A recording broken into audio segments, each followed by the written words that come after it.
Dear viewers, this is our Expert Speaks program of Tuesday. In this episode, I have brought an expert to the studio who is going to answer your queries pertaining to property transactions by NRIs. This is NRI Money Clinic for you, and I am Dr. Chandrakant Bhatt, your financial guide for a happy living.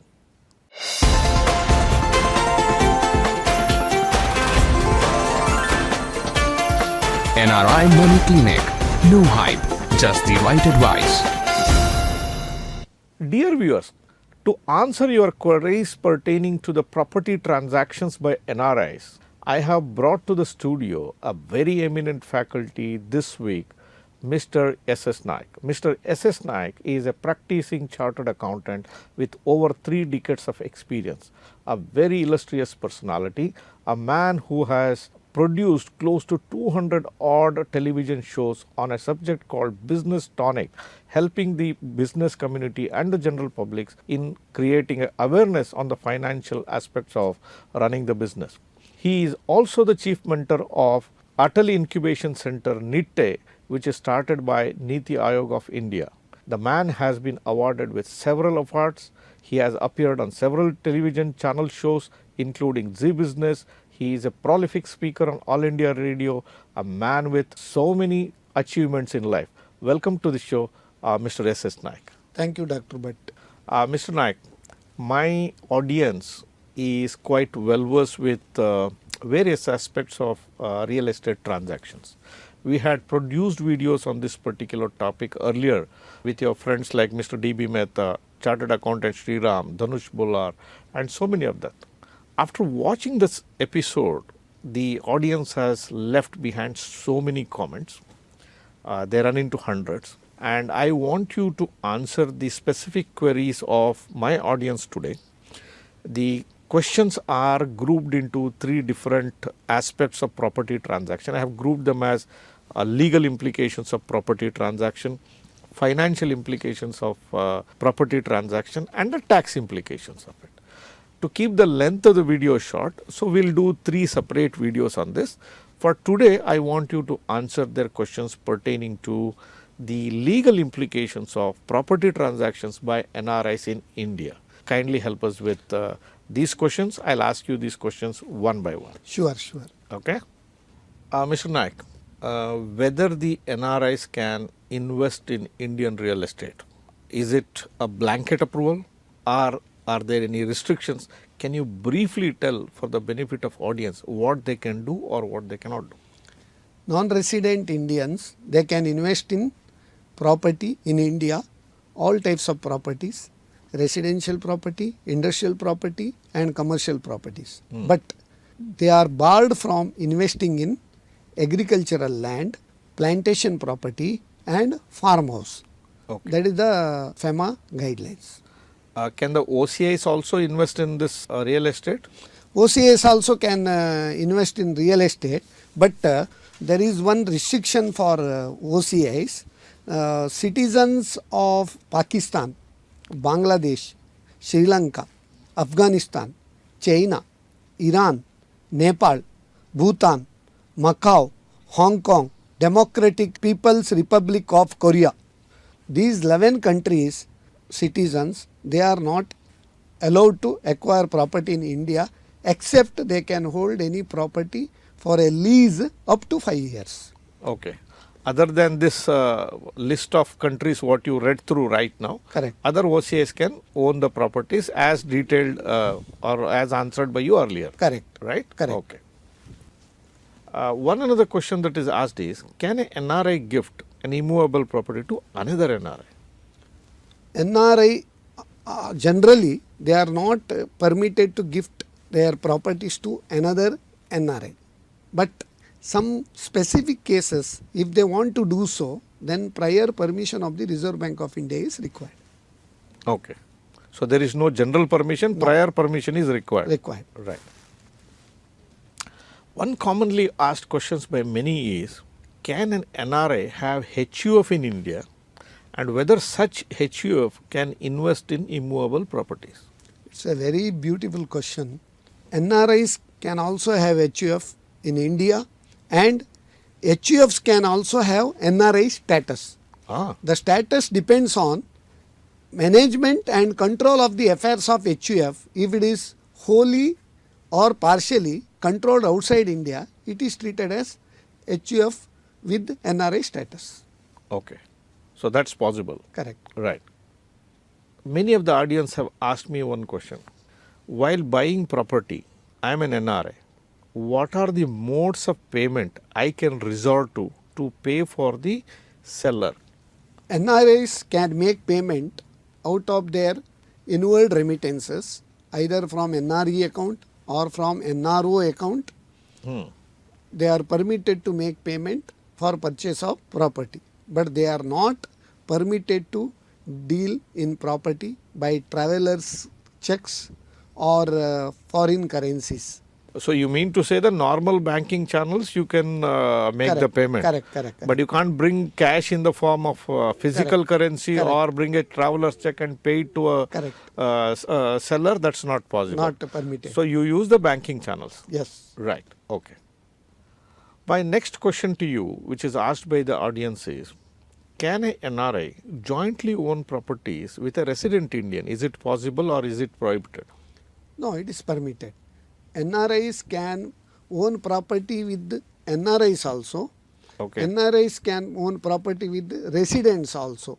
It is permitted. It is perfectly It is permitted. For permitted. example, if husband is in abroad, wife is here, if they want to buy the house property, jointly with the wife, he can buy the house. Right. Or jointly with some other relatives also, he can buy the house. Or jointly with any person, if he wishes, he can buy the property. Perfect. Okay. This is a practical question which a lot of people have asked me. Please give me step-by-step guide or what documents people have to check if they are going to buy property as an NRI. Kindly spend some time on it. Give a clear guidance to our audience. What are the things that they have to look into it? It's a very prevalent question because in a hurry, because NRIs normally come on vacation to India, they are always in a hurry. But no property transaction should be done in a hurry. If they make any transaction in a hurry, tomorrow they may have to worry. So some precautions they have to take. First of all, legal opinion from minimum 2 independent advocates they have to take. From two. Two. Not, Because don't count on one person. No, because one person may make mistake. When it is two, mistakes are very less. So minimum 2 independent advocates legal opinion is to be obtained. Second thing is whether the property is free from litigation, that is to be ascertained. Third one is the mother deed, original mother deed of the seller is to be verified. Fourth one is possession of the property by way of khata or 9/11 or RTC of the seller is to be verified. If it is condominium, residential condominium or commercial complex, clearance certificate for no due from association is to be obtained.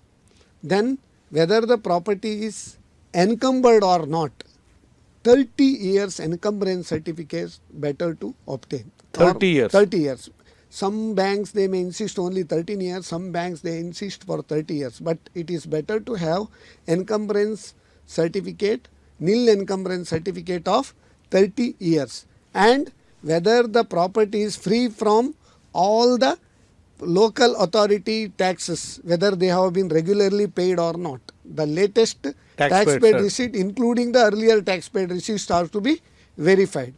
After verifying all these documents, then an NRI can conclude for the transaction. The message here is see the documents in detail, take your time, probably make all these preparations before you come to India. Don't come to India with an intention that you have to go ahead with the registration process in a hurry and bypass any of these things and don't get into litigations and problems at a later date. Make your preparations well in advance, study, take the help of knowledgeable people in this, maybe consult a chartered accountant, and as you said, the legal, at least two legal opinions to support the. One more thing I want to add. See, normally what happens, they may not get leave, they may not have time.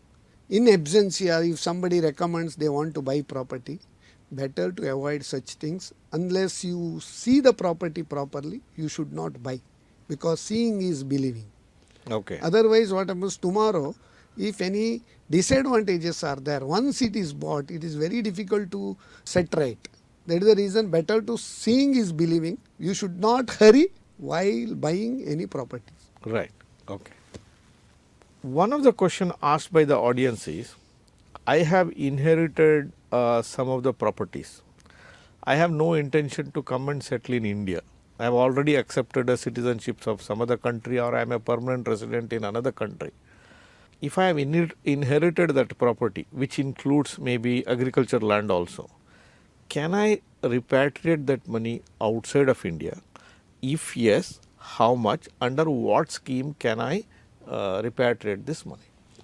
See, there are normally two schemes, liberalized remittance scheme and $1 million remittance scheme. Okay. In this case, $1 million remittance scheme is applicable.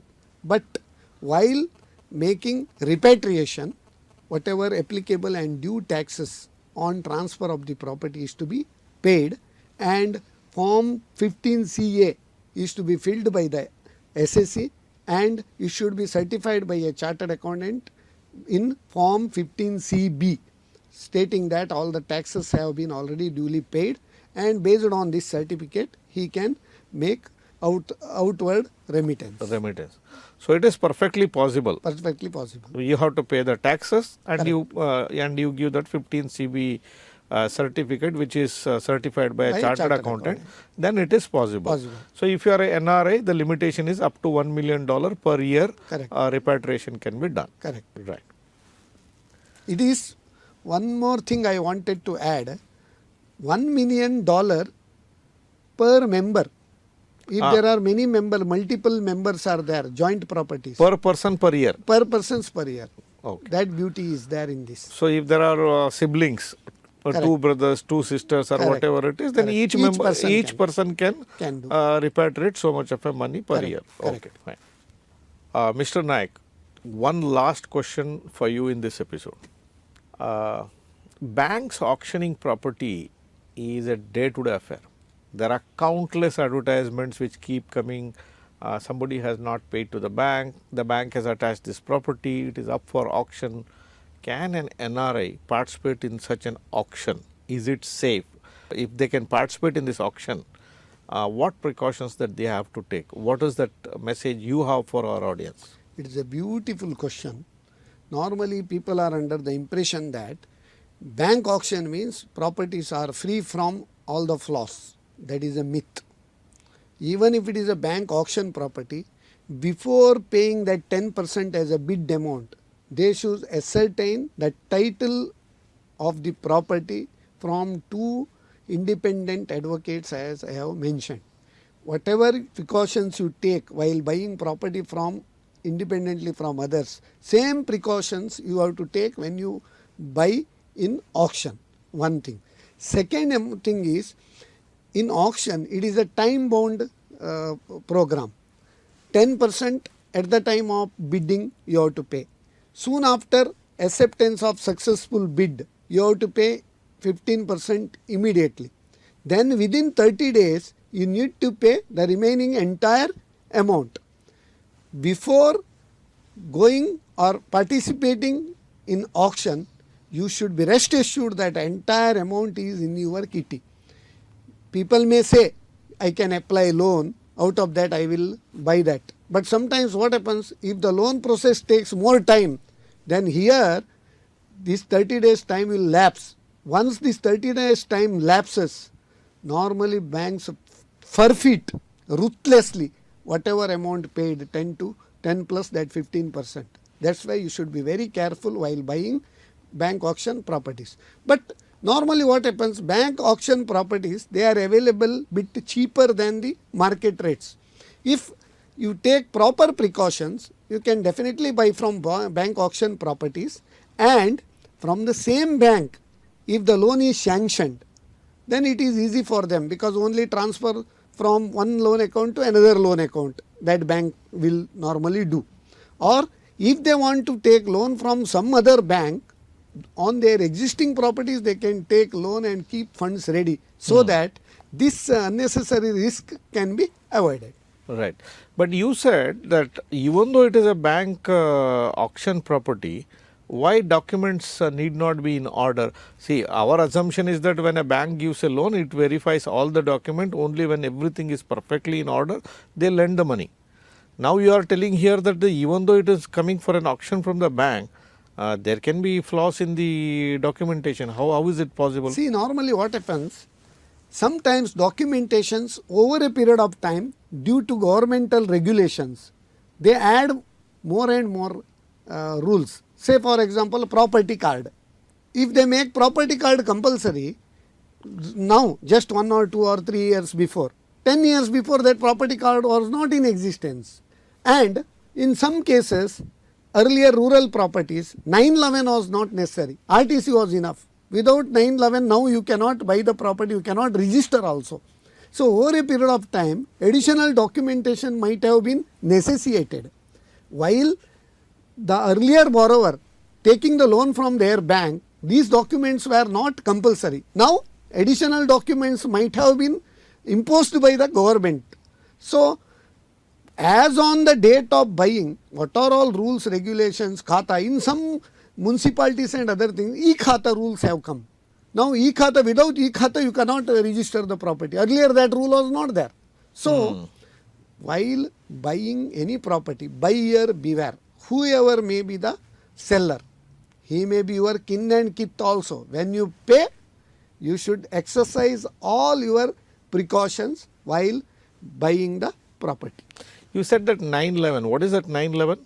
911 means it is a possession certificate like. Okay. So how much you possess, how much land, if it is left out for the road, government, whatever clear amount, this area of the plot available to you when you buy.